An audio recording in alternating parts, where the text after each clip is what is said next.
बिस्मिल्लाहिर्रहमानिर्रहीम। अस्सलाम वालेकुम नाज़रीन, आप यूट्यूब और फेसबुक चैनल देख रहे हैं। मैं राना उज़ैर हूँ। नाज़रीन, इस वक्त हम सुप्रीम कोर्ट ऑफ पाकिस्तान के बाहर मौजूद हैं और आज का दिन सुप्रीम कोर्ट ऑफ पाकिस्तान में बहुत इंपॉर्टेंट था कि वहाँ पर फुल कोर्ट इजलास होना था।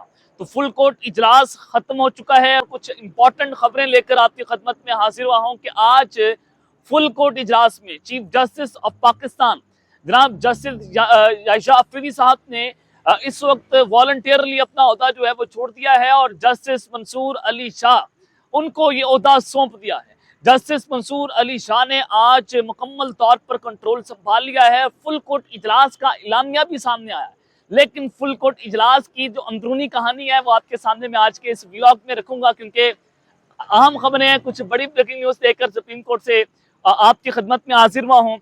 बड़ी खुशखबरियां हैं जनाब पाकिस्तान तहरीक इंसाफ वालों के लिए कि जिसने इस वक्त हुकूमत पर कहर नाजिल कर दिया है और सिविलियंस का ट्रायल फौजी अदालतों में लेकर उसके हवाले से एक बहुत बड़ी ब्रेकिंग है, वो भी आपके सामने रखनी है। लेकिन अगर आपने इस चैनल को सब्सक्राइब नहीं किया, अर्जेंट को सब्सक्राइब कर लें, बेल आइकन को दबा दें। आने वाली तमाम तरह अपडेट्स आपकी खिदमत में बर वक्त पेश होती रहें। नाज़रीन, चीफ जस्टिस याहिया अफरीदी साहब ने जो आते ही फैसले किए कि उन्होंने supreme court practice and procedure committee में मुनीब अख्तर साहब को वापस बुला लिया, फिर फुल कोर्ट इजलास बुलाया, जिसके बाद उन्होंने फौरी तौर पर जो है वो अब सुप्रीम जुडिशल काउंसिल का इजलास भी तलब किया रखा है। और अब उस सारी सूरत हाल के बाद कल रात को बिलावल भुट्टो और शहबाज शरीफ साहब बैठते हैं और उन्होंने इस सारे मामलात पर याहिया अफरीदी के इक़दामात पर तहफ़्फ़ुज़ात का इजहार किया। वो ये कह रहे हैं कि हमने तो याहिया अफरीदी को अपने मकसद के लिए चीफ जस्टिस बनाया था, लेकिन याहिया अफरीदी साहब ने हुकूमत के तमाम अरमानों पर पानी फेर दिया। ये चाह रहे थे कि जस्टिस मंसूर अली शाह साहब जो है मुस्ताफ़ी होकर घर चले जाएंगे, जस्टिस मुनीब अख्तर साहब मुस्ताफ़ी हो जाएंगे, अमीनुद्दीन साहब आ जाएंगे, नईम अख्तर अफगान हो जाएंगे, जमाल खान मंदोखैल होंगे, यानी कि जो नून लीग के अपने जज हैं वो जज जो है वो उनको कंट्रोल करके आईनी अदालत में उनको भेजा जाएगा। और राना सनाउल्लाह की जुबान पर वो बात भी आ गई, उन्होंने कहा कि जस्टिस मुनीब अख्तर और जस्टिस मंसूर अली शाह इनको मुस्ताफ़ी होना चाहिए, इनको आईनी बेंच में नहीं आना चाहिए। और तीसरा उन्होंने ये भी कह दिया कि चीफ जस्टिस याहिया अफरीदी को भी आईनी बेंच का सबरा नहीं होना चाहिए। अब हुकूमत की जुबान पर यह ख्वाहिश आ गई है तो वो चाहते हैं कि जस्टिस अमीनुद्दीन साहब जो है वो आईनी बेंच के सबरा हो। तो आपके सामने मैं एक बड़ी आम खबर रख देता हूँ कि आज पाकिस्तान तहरीक इंसाफ की पार्लिमानी पार्टी का अहम तरीन इजलास हुआ, जिसमें इमरान खान तक तमाम बातें पहुंचाने का जो है वो फैसला किया है। सलमान अकबर साहब ने उन्होंने कहा कि जुडिशल कमीशन के लिए नामों का ऐलान इमरान खान की मुशावरत के बाद होगा। पाकिस्तान तहरीक इंसाफ और उन्होंने जनाब जुडिशल कमीशन में जाने का ऐलान कर दिया है बाज़ाब्ता तौर पर। अब जो जुडिशल कमीशन है वो इस वक्त पाकिस्तान तहरीक इंसाफ उसको अटेंड करेगी। लेकिन इस सब के अंदर अडयाला जेल से आपको खबर दे देता हूं कि इमरान खान ने बताया कि उनसे क्या क्या सलूक किया गया। 3 अक्टूबर से उनको हफ्ते बेजा में रखा गया, वो नाकाबिले बयान है, सेल की बजरी काट दी गई, अखबार और टीवी सब बंद कर दिया गया था, जो खाना दिया जा रहा था उससे उनको उल्टियां भी हुई। इमरान खान से मिलकर सबर आ चुका है। अलीमा खान ने अडयाला जेल के बाहर जो है वो मीडिया से गुफ्तगू भी की। लेकिन जनाब अब आपको मैं जो खबर देने जा रहा हूँ कि फुल कोर्ट इजलास में चीफ जस्टिस याहिया अफरीदी किस तरह से सबकदोश हुए और जस्टिस मंसूर अली शाह ने किस तरह से मुकम्मल तौर पर अब कंट्रोल संभाल लिया है, वो de facto chief justice of Pakistan बन चुके हैं। ये खबर जरा आप जनाब सुन लें। अब सुप्रीम कोर्ट में जो फुल कोर्ट इजलास हुआ उसका लामिया आपके सामने रख देता हूँ कि आज जनाब सुप्रीम कोर्ट ऑफ पाकिस्तान में मुअज़्ज़िज़ justice Yahya Afridi chief justice of Pakistan की सदारत में एक फुल कोर्ट मीटिंग मुनक्किद हुई, जिसमें सैयद मंसूर अली शाह समेत तमाम जजेस साहिबान ने शिरकत की। 15 जज जो हैं वो इसमें शामिल थे और मंसूर अली शाह साहब जो हैं उन्होंने वीडियो लिंक के जरिए शिरकत की। अब ये इजलास जो है वो इदारे में सुप्रीम कोर्ट की कारकर्दगी का जायजा लेने और मुकदमात को निपटाने के लिए बुलाया गया था, जिसमें केस के बैकलॉग को खत्म करने और अदालती कारकर्दगी को बढ़ाने के इक़दामात पर तवज्जो दी गई। रजिस्ट्रार ने मौजूदा केस बोझ का एक जायजा फराहम किया और मुकदमात के बर वक्त फैसले के लिए इक़दामात का खाका पेश किया और ताज़ा तरीन अदद-ओ-शुमार जो पेश किया गया उसके मुताबिक जो तकरीबन 60,000 मुकदमात ज़ेर इल्तवा हैं और जस्टिस मंसूर अली शाह के तैयार करदम केसेस जो उनके जनाब मैनेजमेंट प्लान है केसेस के लिए और जो उन्होंने 2023 में बनाया था उसको नाफिज करने का जो है वो ऐलान कर दिया गया है, उसको मुतारिफ करवा दिया गया है।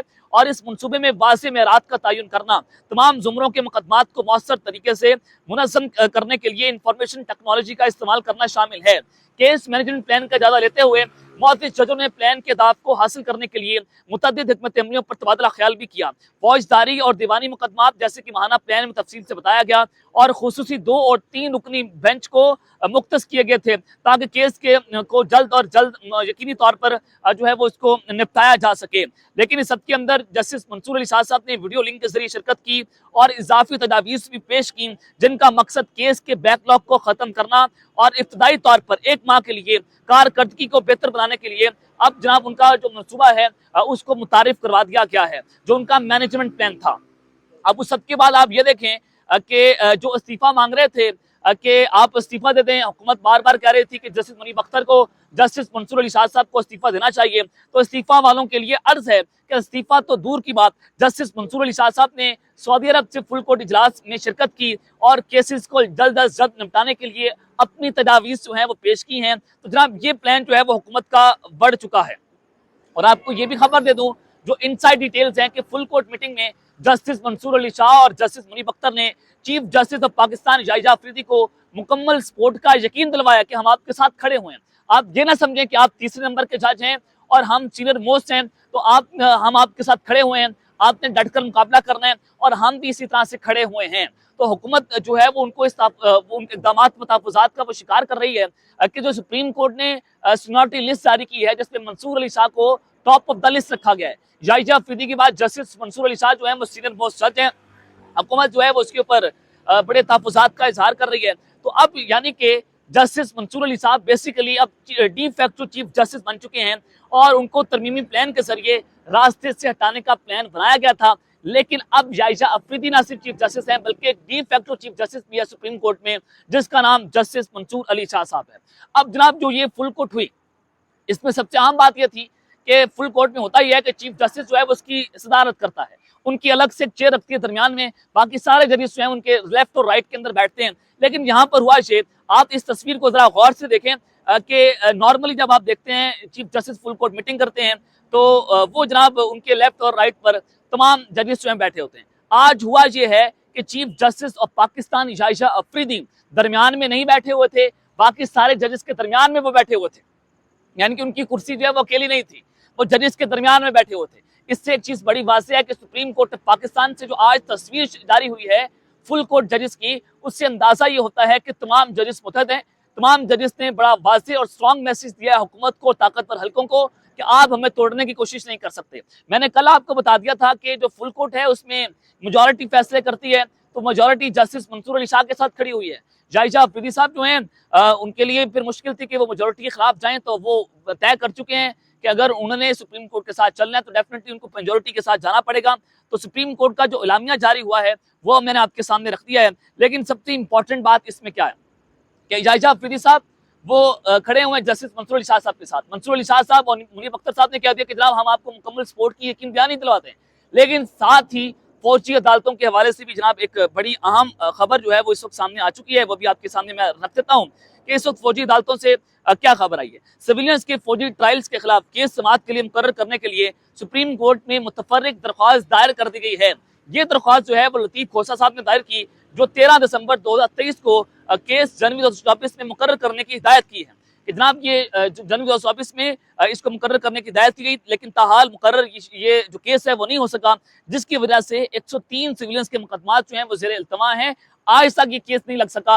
लतीफ खोसा साहब जो है इस फुल कोर्ट के बाद फौरी तौर पर अब वो जनाब उन्होंने दरख्वास्त जमा करवा दी है कि सिविलियंस का ट्रायल जो है उसको मिलिट्री कोर्ट्स के अंदर रोका जाए। उसके खिलाफ दरख्वास्त उन्होंने जल्दी जो है वो दायर कर दी है कि जल्द अज जल्द इसके ऊपर फैसला सुनाया जाए। अब हो सकता है कि supreme court of Pakistan civilians का ट्रायल फौजी अदालतों के अंदर उड़ा दे और फिर अगर ये मामला होता है तो डेफिनेटली फिर 103 जो मुकदमात पड़े हुए सिविलियंस के फौजी अदालतों के अंदर, तो वो सारे के सारे ट्रायल जो हैं वो कलअदम करार दे दिए जा सकते हैं। जो काजी साहब ने अपने आते ही जो स्टे ऑर्डर था उमर अता बंदियाल साहब के दौर में, उन्होंने उसको उड़ा कर रख दिया था। लेकिन मामला ये है कि अब 26वीं आईनी तरमीम से बात नहीं बन रही। आज बैरिस्टर दानियाल चौधरी कहते हैं कि 27वीं तरमीम जो है वो जल्द आ रही है। अब हुकूमत 27वीं तरमीम के लिए मुलाकातें कर रही है। कल भी बिलावल भुट्टो और शहबाज शरीफ की मुलाकात हुई, इसमें और भी उनके रहनुमा जो है वो शामिल थे। अब इससे नजर आता है कि 26वीं तरमीम से जब बात नहीं बन रही तो जायजा अफरीदी को कंट्रोल करने के लिए भी अब ये लोग जो है वो 27वीं तरमीम ला रहे हैं। जस्टिस मंसूर अली शाह और दीगर जजेस और बेसिकली ये अमीनुद्दीन को ऊपर लाना चाहते हैं, नईम अख्तर अफगान, जमाल खान मंदोखैल, इस तरह के जजेस को आईनी बेंच में लाना चाहते हैं ताकि आईनी बेंचेस में जो भी केसेस जाएं, जैसे मखसूस नशिस्तों का केस है, 8 फरवरी का केस है, सिविलियंस का ट्रायल फौजी अदालतों में हो रहा है, ये सारे केसेस जो हैं वो सारे मामला आपके सामने हैं। तो अब लेट्स सी मामला किस जानिब जाता है, लेकिन आज सुप्रीम कोर्ट ऑफ पाकिस्तान की जानिब से बड़ा स्ट्रॉन्ग मैसेज दे दिया गया है, कैटेगोरिकली ये कह दिया गया कि तमाम जजेस आज एक पेज पर मौजूद हैं। जस्टिस मंसूर अली शाह से जो इस्तीफा मांगने की बात हो रही थी, आज उन्होंने इस्तीफा देने से इनकार कर दिया। वो कहते हैं जनाब हम आपके साथ खड़े हुए हैं। जायजा अफरीदी साहब जो हैं उनके हवाले से भी खबरें मैंने आपके सामने रखती हैं। तो अब तक के लिए इतना ही, अपना ख्याल रखिएगा और इस तरह का अपना लाजमी है रखने, अल्लाह ने के बाद पाकिस्तान जिंदाबाद।